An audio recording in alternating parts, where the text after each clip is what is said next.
South Asia trade is around 5%. Then, unfortunately, we also, in South Asia, in a nuclear environment, casually discuss about waging a limited nuclear war, about preemptive strikes, and so on and so forth. So given this obtaining situation, especially between Pakistan and India, one cannot be very hopeful about the prospects. From Pakistan's perspective, as you know that the last now, at least since January 2015, we have been trying to get to grips with issues like extremism and terrorism through the implementation of the National Action Plan. Though still it's a long way to go, but we have taken the first step. But on the other hand, our regional and the global environment doesn't really, is very helpful in order for us to get rid of terrorism and extremism in our region.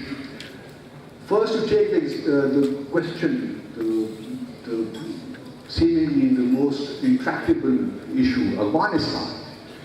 Although of late some efforts are being made to promote reconciliation there, but still it seems a hard nut to crack. We are still nowhere near forming a national unity government in Kabul.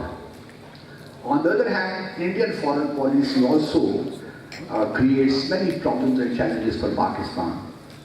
Especially in the last 5 years, we have seen how extremism in India has grown.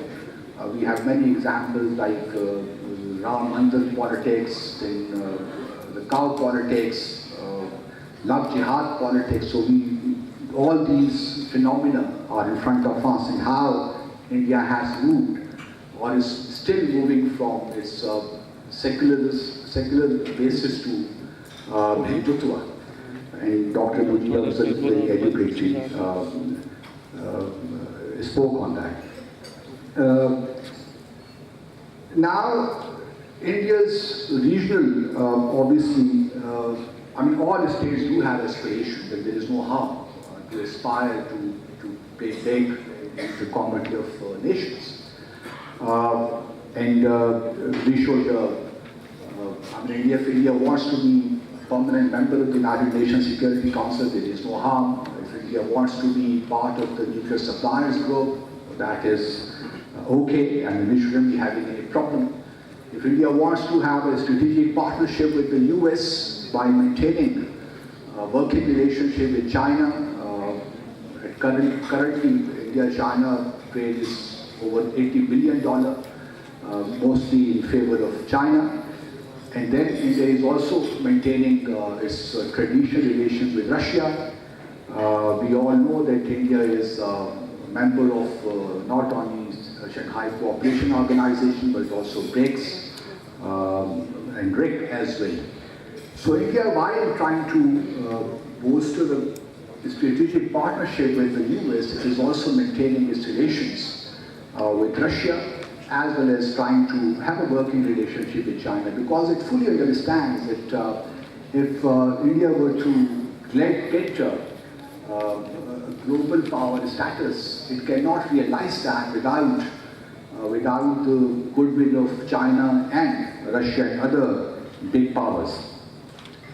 The other important plank of the Indian foreign policy, and that stems from its problem in Indian-held Kashmir, Jammu and Kashmir, is to isolate Pakistan.